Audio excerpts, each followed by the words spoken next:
Assalamualaikum warahmatullahi wabarakatuh.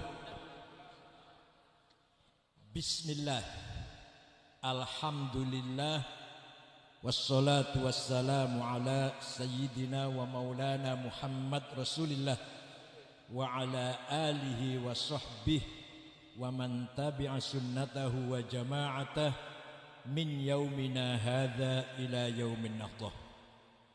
Ashab al-fadilah, hadratul ulama wal masyayikh, ashab al-ma'ahid, ashabatul kisufiyah yang kita hormati Bapak Dr. Haji Anggito Abimanyu atau Kiai Haji Anggito Abimanyu a'azzahullah bi'izzih wa akramahu bikaramih. Yang terhormat Bapak Sekda Kerawang Dr. Andes Kiai Haji Asep Jamhuri dan Ketua PCNU Roy Surya Kerawang, Roy Surya PW Jawa Barat, Kiai Haji Dr. Abun Bunyamin, Ketua PNU Jawa Barat Kiai Haji Juhadi Muhammad, dan rekan-rekan dari PBNU, enggak usah saya sebut namanya, Ketua Lembaga Wakaf, Ketua Lembaga Ma'arif, Lembaga Zakat, seluruh hadirin dari beberapa pengurus wilayah dan pengurus cabang NU, Forkopimda Karawang, dan wabil khusus wakif Bapak Andi Suhandi Athalallahu baqa'ah. Alhamdulillah, siang hari ini kita bersyukur kepada Allah dengan diresmikannya Masjid Syekh Qura An-Nahdah. Mudah-mudahan yang berkontribusi dengan terbangunnya masjid ini mendapatkan pahala imbalan yang berlipat dari Allah, dipanjangkan umurnya, dibarokahkan rezekinya, dan insya Allah husnul khotimah. Allah berfirman dalam Al-Quran, innama ya'muru masajidallahi man amana billahi wal yaumil akhir wa qamas salata wa ataz zakata wa lam yakhsha illallah fa'asa ulaika ay yakunu minal muhtadin. Innama ya'muru masajidallah, orang yang meramaikan masjid Allah adalah man amana billah, orang beriman kepada Allah. Kenapa tidak mengatakan innama yabni? Kenapa tidak mengatakan orang yang membangun masjid? Kok meramaikan? Oh, artinya bahwa bukan hanya membangun, tapi juga meningkatkan kualitas, mengisi konten masjid untuk aktivitas ilmiah, aktivitas pendalaman agama, kajian-kajian, bahkan masalah-masalah sosial dipecahkan di dalam masjid. Ada masalah suami istri mau bertengkar, mau bercerai, kayaknya nengah-nengahin di masjid. Jangan bercerai, terpaksa marah-marah, ya kawin lagi saja. Ini kata kiai bukan kata saya. Pokoknya masalah-masalah konflik di masyarakat, ayo kita pecahkan di dalam masjid. Makanya ya'muru, tidak ya benih membangun, ini lebih daripada membangun. Bangunan sudah ada, tapi bagaimana meningkatkan isi dari bangunan ini, meningkatkan kualitas bangunan ini, tanggung jawab kita bersama.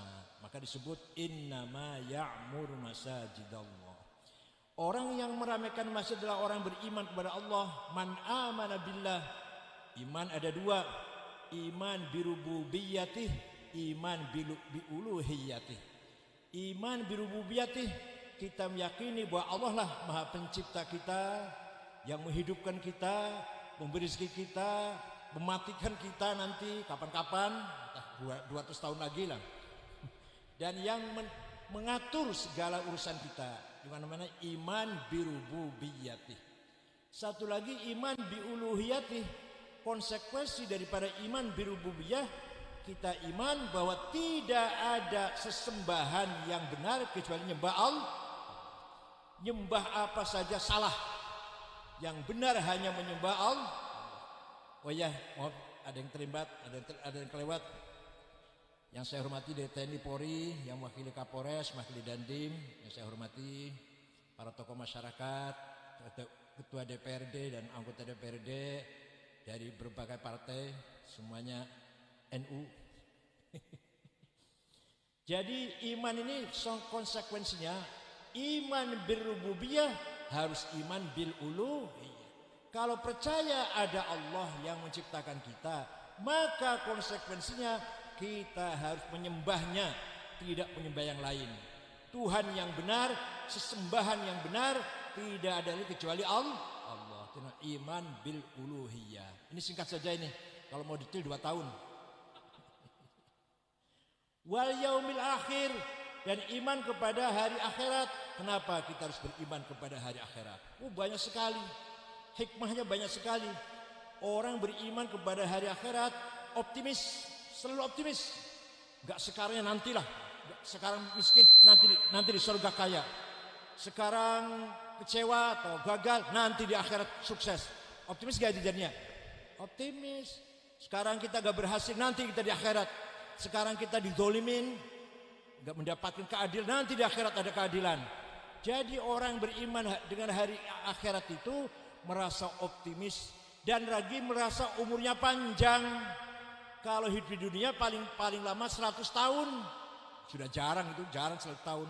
80 lah. Tapi kalau kita percaya bahwa ada hidup di akhirat, umur kita abadal abidin, umur kita selamanya. Maka orang yang beriman dengan hari akhirat merasa umurnya panjang dengan penuh optimistis. Tidak ada pesimis, tidak ada. Minder tidak ada, selalu percaya diri. Wa aqamas shalah. Orang yang meramaikan masjid adalah orang yang mendirikan sholat. Kenapa mendirikan? Bukan amal sholat, bukan menjalankan sholat, bukan mengamalkan sholat, kok mendirikan sholat. Itu apa artinya? Artinya mendirikan itu kita sholat, anak kita sholat, istri kita sholat, menantu kita sholat, tetangga sholat, se-RT sholat, RW sholat, kelurahan sholat, kecamatan sholat, kabupaten sholat. Namanya mendirikan sholat. Bukan hanya mengamalkan sholat. Kalau mengamalkan sholat sih kita sholat selesai sudah. Ini enggak. Bapak sholat atau saya sholat, istri belum sholat, belum iqamus sholat. Saya sholat, istri sholat, anak mantu enggak sholat, belum iqamus sholat. Baru mengamalkan sholat. Saya sudah sholat iya, tapi istri belum. Saya sudah sholat, menantu belum, tetangga belum, itu belum iqamus sholat. Oleh karena itu, mari kita perjuangkan agar betul-betul aqamus sholat di Kerawang ini atau di desa Kota Baru ya. Supaya semua sekecamatan Kota Baru sholat semua ya, orang Islam tuh ya. Sholat semua. Baru namanya aqamus sholat. Kalau hanya pengurusnya sholat ya itu namanya amal sholat namanya. Jadi kalau aqamus sholat semuanya. Anak, menantu, keponakan, istri, semua, tetangga, RT, RW, seluruh kelurahan, kecamatan, namanya aqamus sholat. Kemudian sholat itu kalau bagi orang yang sudah sering sholat, maka akan menjadi silah. Silah itu apa? Komunikasi dengan Allah. Alladzina hum ala sholatihim daimun. Hamba Allah yang baik adalah orang yang selalu sholat. Daimun itu selalu sholat. Bukan selalu rukuk sujud, bukan. Kapan pergi ke pasar kalau selalu sujud dan rukuk. Kapan pergi ke kantor, kapan bekerja kalau selalu rukuk dan sujud, bukan. Dawamus sholat di sini adalah dawamus silah ma'allah. Selalu hubungan dengan Allah. Di pasar, di kantor, di warung, di jalan, di rumah sakit, di rumah, di mana saja kita selalu hubungan dengan Allah. Itu namanya sholahnya menjadi silah. Sholatnya menjadi silah. Jadi terus menerus sholat bukan berarti terus menerus sujud ruku, bukan. Nanti gak bisa ke kantor, gak bisa kerja nanti. Daimun dawamus sholah fi kulli anin wa fi kulli waqtin, dengan hubungan diri kita kepada Allah. Ya, kemudian wa ataz zakah. Orang yang beramalkan masjid adalah orang yang menunaikan zakat. Kenapa atas zakah? Ityan zakah. Kenapa enggak beramal zakat? Kok ityan? Karena mengeluarkan harta itu berat rasanya. Mengeluarkan harta itu berat. Zakat itu berat 2,5%. Dia kalau cuma 250.000, kalau 25 miliar, waduh, beli Avanza dapat berapa itu? Beli Grand Mark atau Luxio dapat berapa itu? Oleh karena itu mengeluarkan zakat itu berat. Dengan bahasa atas zakah, ityanuz zakah, bukan amaluz zakah, bukan. Supaya betul-betul dipaksa kita mengamalkan zakat, menunaikan zakat itu dengan kata-kata atas zakah. Ini kajian tafsir ini, kuliah tafsir gratis ini. Kemudian orang selalu zakat akan meningkat menjadi tazkiyatun nafas. Apa? Tazkiyatun nafas. Setiap manusia punya hawa nafsu dua. Nafsu ghadabiyah, nafsu syahwatiyah. Nafsu ghadabiyah, saya harus jadi presiden, saya harus jadi bupati, saya harus jadi apa? Jadi ketua NU. Saya harus jadi DPR. Itu namanya nafsu ghadab. Saya harus jadi pemimpin, enggak mau anak buah. Jadi komandan, enggak mau di belakang. Imam, enggak mau makmum. Namanya nafsu ghadab. Tapi kalau nafsu ghadabiyah ini niatnya benar, caranya baik, tujuannya benar, maka nafsu ghadabiyah ganti namanya himmah. Apa? Yang keras apa? Saya harus menang. Ini kata-kata ini nafsu ghadabiyah apa himmah ini? Kalau niatnya baik, cara menangnya benar, tujuannya lillahi ta'ala, maka namanya himmah. Nabi Muhammad SAW orang yang himmahnya besar. Muhammadun qaimun lillahi dhu himami, Muhammadun khatamun lirrusli kullihimi. Nabi Muhammad orang himmahnya besar. Saya harus menang, gak mau kalah. Islam harus menang. Itu. Sayyidina Abu Bakar, Umar, Utsman, Ali, saya harus menang. Wali Songo, saya harus menang. Syekh Kuro, menyebarkan Islam, harus menang. Wah, kalau model ini ente ini rupanya himmahnya lemah kayak sih, gak akan berhasil nih. Jadi nafsu ghadabiyah itu kalau niatnya baik, caranya baik, tujuannya baik, namanya apa? Himmah. Ayo kita bareng-bareng. Saya harus menang. Alhamdulillah. Himmah loh. Niatnya baik, caranya benar, tujuannya baik. Yang kedua nafsu syahwatiyah. Saya harus uangnya banyak, rumahnya banyak, mobilnya banyak, perusahaannya banyak, tanahnya banyak, apalagi banyak. Alhamdulillah paham. Bukan saya, bukan istri banyak. Ini walhasil saya harus jadi konglomerat, saya ingin jadi orang kaya raya. Kalau niatnya benar, caranya benar, tujuannya baik, maka nafsu syahwat ini namanya menjadi azimah. Apa? Ala qadri ahlil azmi ta'til azaimu wa ta'ti ala qadril kiramil makarimu fatakburu fi ainis saghiri sigharuha wa tasgharu fi ainil azimil azaimu. Masalah-masalah problem-problem besar, kesulitan besar, kalau dengan azimah pasti akan bisa kita atasi. Itu artinya syair itu. Maka kita harus punya azimah yang besar. Paham tidak? Kalau paham kita bunyi bareng-bareng. Saya harus kaya. Alhamdulillah paham. Miskin itu jelek, kaya itu baik. Sayyidina Utsman, sahabat yang sudah pasti masuk surga. Sudah dipastikan masuk surga. Kaya raya. Pernah sedekah gandum diangkut 700 onta. Kaya enggak itu? Kalau kita paling 700 cangkir kan. Sahabat Sa'ad bin Abi Waqqas orang kaya. Tanahnya banyak, kebunnya banyak, ternaknya banyak, onta, sapi banyak. Mau disedekahkan semua. Oleh Nabi dilarang, jangan, sepertiga saja. Kamu punya ahli waris, sepertiga hartamu sudah banyak. Jadi contohnya beginilah. Sahabat Sa'ad bin Abi Waqqas punya uang 300 miliar. Sepertiga saja sudah banyak cukup. Sedekahnya 100 miliar, banyak belum?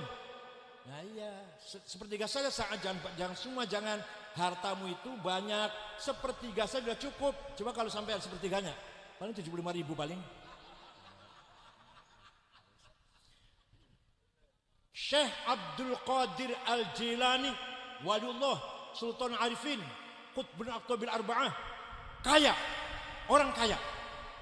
Suatu ketika ziarah ke Imam Syafi'i, ziarah ke kuburannya Imam Syafi'i di Mesir. Abdul Qadir orang Baghdad, orang Irak. Pergi ke Mesir ziarah kuburan Syafi'i di daerah Fustat, Kairo. Melihat di sana kanan kirinya kumuh, orang miskin penduduk Fustat itu.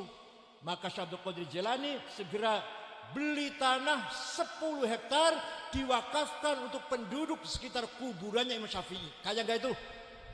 Jadi Syekh Abdul Qadir Jilani itu waliullah, kaya, dermawan. Ente ini kelihatannya wali bukan, kaya tidak. Satu lagi. Apanya yang dimanfaatnya, apanya yang manfaatnya ini? Wali bukan, kaya tidak, dermawan tidak. Terus gimana terus? Apanya yang dimanfaatkan? Hitungannya sudah banyak, 94 juta. Gak edu. Tapi itu miskin, ibadahnya gak benar, pelit. Ah ya udah, nggak ada artinya, cuma jumlah doang 94 juta. Dah, Syekh Abdul Hasan Asyadili yang punya tarekat Syadiliyah, lahir Tunis, wafat di Mesir. Muridnya 6.000 ditanggung. Muridnya bukan murid santri, bukan, pengikutnya sudah keluarga, ditanggung semuanya. Bukan sebaliknya, bukan muridnya malah nanggung kiainya, enggak. Di Kerawang gitu ya, ketawa gitu. Gitu. Pantesan ketawa, pantesan. Kalau ini kiainya yang nanggung muridnya, Syekh Abdul Hasan Asyadili. Setiap hari pakaiannya ganti. Jasnya dari Waldorf Mill, made in England. Kacamatanya Cartier, pulpanya Montblanc, minyak wanginya Hugo Boss, sepatunya Hermes. Wah, pokoknya merek-merek keren lah. Rumahnya villa. Kendaraannya kereta ditaruh oleh 2 kuda. Apa? Mercy atau Alphard. Kereta ditaruh 2 kuda. Kalau zaman dulu, sekarang ke Alphard, bukan Luxio, bukan Grandma, kalah. Pakaiannya selalu ganti tiap hari. Mewah penampilannya. Khodamnya 16 orang.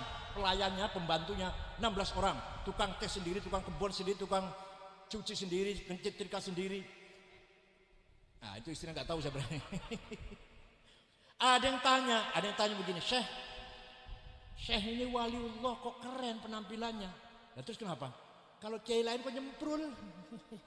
Sarungnya cap gajah duduk, 2 bulan belum dicuci, bajunya kokoh, sudah 4 bulan, sorban putih bagian calon bupati dulu pernah bagian sorban, belum bisa beli lagi, kopiahnya hitam campur coklat, sandalnya lili, rokoknya jarum coklat. Tasnya paling tidak mereknya Ecolak, Dersi, syukur-syukur mahal lagi Pirkardin. Itu enggak, tasnya itu ada pojok tulisan Musyawarah Majelis Ulama Kerawang.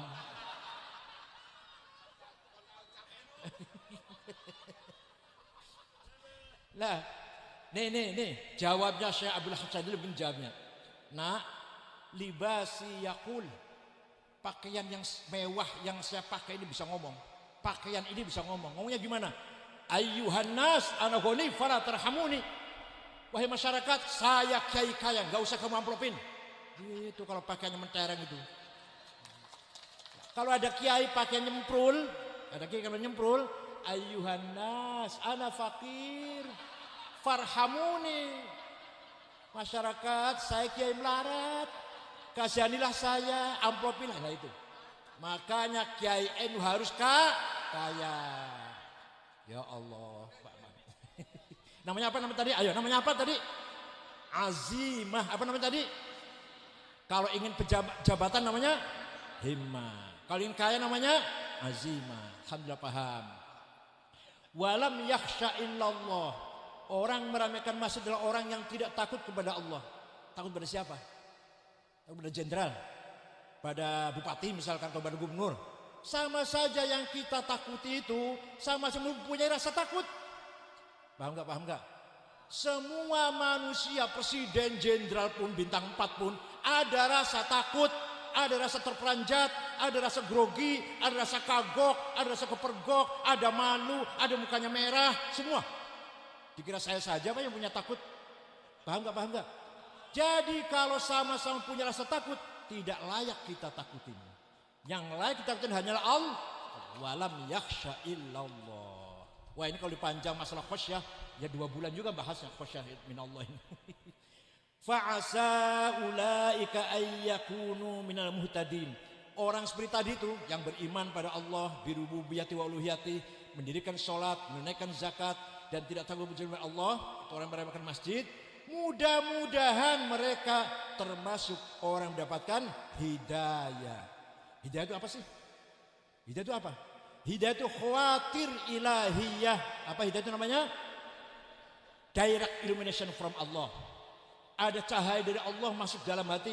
Ila qalbi man yasha. Nurun mubashir yakdhibullah ila qalbi man yasha. Itu namanya khawatir ilahiyah. Limpahan dari Allah, bisikan dari Allah kepada hatinya seorang siapa yang kehendaki. Itu namanya hidayah. Kalau belum dapat bisikan dari Allah, walaupun pinter, cerdas, gak beriman kepada Allah. Gak beriman pada hari akhirat, pada Nabi Muhammad. Gak. Abu Jahal, Abu Lahab menyaksikan turunnya wahyu, melihat mata mujizat Nabi Muhammad, tapi gak dapat hidayat, tetap kafir. Ini namanya tidak dapat nurun mubashir yakdhibullah ila qalbi man yasha. Namanya khawatir ilahiyah. Yang kedua, khawatir malakutiyah. Bisikan dari malaikat, jadilah ilmu. Syukur-syukur ilmu laduni, kecerdasan, itu namanya khawatir malakutiyah. Nah, yang ketiga, khawatir syaitoniyah. Bisikan setan. Sering ya, udah bisikan setan sering ya. Mau benar digoda, yuk belok saja, belok yuk. Kita lawan gampang. Nggak, saya mau benar. Kamu pergi sana. A'udzubillahi lari setan itu. Benar sedikit, datang lagi. Ayo belok kiri yuk. Kalau mau tadi nggak mau belok kanan, belok kiri yuk. Itulah setan selalu menggoda kita. Majrad dam, aliran darah kita digoda setan seperti aliran darah pada tubuh kita. Yang terakhir, khawatir nafsaninya. Bisikan dari hawa nafsu, kepentingan, egoistik, hedonistik, ambisius yang tidak akan selesai. Sudah punya uang 1 juta ingin 10 juta, sudah 10 juta ingin 100 juta, 100 juta ingin 1 miliar, dan 1 miliar ingin. Namanya hawa nafsu yang tidak pernah kering, tidak pernah selesai, nggak pernah kenyang, terus akan menimbulkan ambisi terus. Sudah punya jabatan kelas apa? Eselon 2 ya, eselon 3, ingin eselon 2, ingin eselon 3 dan seterusnya. Namanya hawa nafsu, bisikan hawa nafsu yang paling berbahaya. A'da nafsuka. Musuh yang paling utama adalah hawa nafsumu. Kenapa? Karena ikut terus kemana-mana. Beda dengan masa ada orang, misalkan orang minum arak, masa minum arak terus ada berhentinya kan? Ada orang berzina, masa zina terus ada berhentinya? Ada orang membunuh, masa membunuh terus ada berhentinya? Tapi hawa nafsu, di rumah ada hawa nafsu, di pasar ada hawa nafsu, di jalan ada hawa nafsu, di toko ada hawa nafsu, di kantor ada hawa nafsu, di masjid ada hawa, lagi sholat ada hawa. Ya kalau sholatnya nggak khusyuk jelas itu. Lagi sholat malah bayangannya kemana-mana. Itu namanya sholatnya hawa nafsu. Ya Allah. Makanya adu adalah nafsuka. Musuh yang paling utama dari dirimu adalah nafsumu sendiri. Nabi Muhammad mengatakan setelah pulang dari perang Badar, roja'na minal jihadil asghar ila jihadil akbar ala wa jihadun nafas. Kita baru selesai jihad kecil menuju jihad besar. Perang Badar segitu beratnya, 314 lawan 1000, berat kan? Tapi menang, Nabi Muhammad menang. Nabi bersabda, kita baru selesai jihad kecil, jihad mini, menuju jihad besar. Apa itu? Melawan hawa nafsu kita, musuh yang tidak kelihatan. Mudah-mudahan terutama Pak Andi Suhandi diberi balasan oleh Allah yang setimpal, rezekinya diberi rezeki yang jembar, rizqan wasi'an halalan thayyiban mubarakan fid dunya akhirah. Dan DKM-nya mudah-mudahan sabar, telaten, tekun, meningkatkan kualitas masjid bukan hanya untuk sholat tapi untuk kajian-kajian, pengajian, diskusi, musyawarah dan seterusnya. Imam dan khotibnya, khotib itu harus hafal-hafalan. Gak usah di mimbar kasih buku khutbah, buang aja buang. Apalagi kalau isyuriyah yang khutbah, jangan pakai catatan. Khutbah itu paling gampang kok. Alhamdulillah, syahadat, Allahumma shalli ala Muhammad, usibu bi taqwallah, ayat Quran kalau Allah Ta'ala, dia selesai doa. Apa yang sulit? Enggak usah pakai catatan. Begitu pula, enggak usah dikasih buku khutbah, buang aja buang buku khutbah itu. Itu kan kalau keluaran pesan kilat 2 minggu lah itu pakai catatan. Kalau pesantren keluaran Cipasung masa masih baca? Barzanji, Deba, Burda harus dibaca setiap malam Jumat di sini, harus diramaikan. Dan apal-apalan jangan baca. Kalau ada Rois Syuriah baca Barzanji mesti baca, jangan diamplopin. Kenapa? Karena Barzanji hanya milik kita. Orang lain nggak memiliki Barzanji. Itu milik kita, milik NU ya. Nah kalau kita nggak menghafal, siapa yang suruh ngapal? Yang suruh ngapal siapa? HTI, FPI yang suruh ngapal. Ansarul Daulah, Ansarul Jihad, Ansarul Takfiri, Ansarul Tauhid suruh ngapal. Kita yang harus hafal. Gak hafal, kiai baca Barzanji gak hafal, suruh pulang sendiri pakai gojek. Wa amma taifad'u thaqifan falam yuhsinu bil ijabati kirah wa ghuraw bihi sufaha wal abida fasabbu bi alsinatin badiyah wa ramawhu bil hijarati hatta khudibat bid dima'in ala ثم عاد إلى مكة حزينا فسره ملك الجبال في إهلاك لهذا العصبية فقال إني أرجو أن يخرج الله من أصلابهم من يتولاه عطر اللهم قبره الكريم من صلاة اللهم صل وسلم وبارك. Diamplopin, apal kan?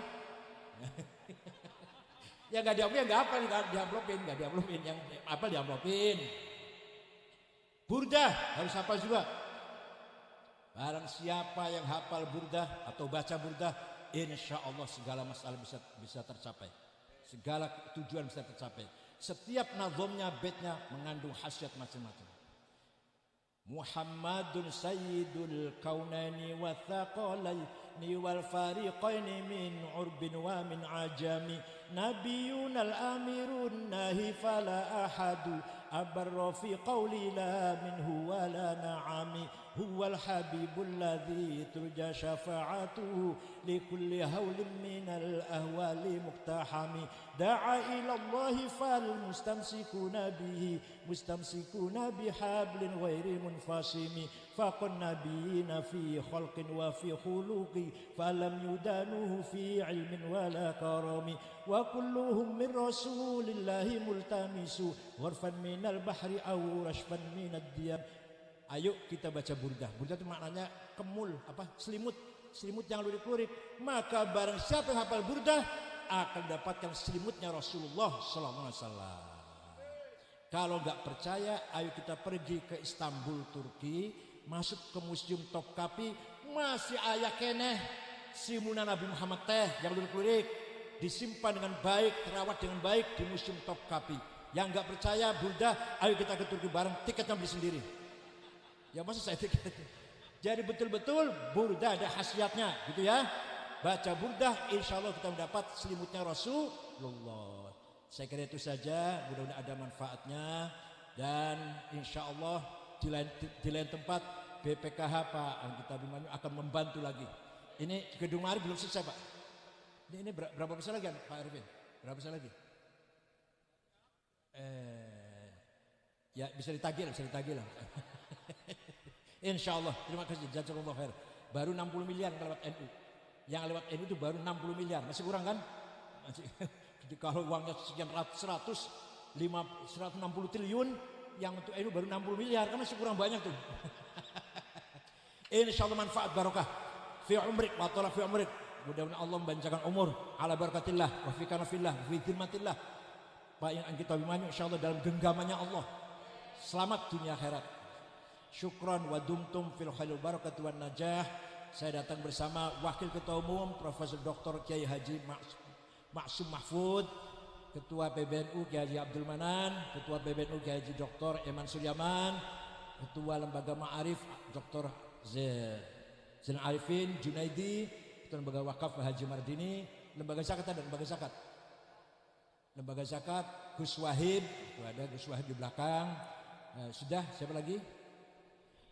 Bendara umumnya Asnawi asli Cina Betawi, Dr. Bina Suhendra, ini asli Cina Betawi Muslim, Asnawi makanya namanya Dr. Bina Suhendra.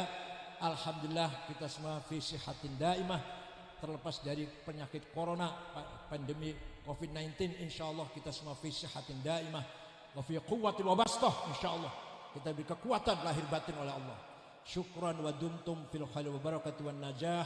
Wallahu muwaffiq lakum thoriq. Wassalamualaikum warahmatullahi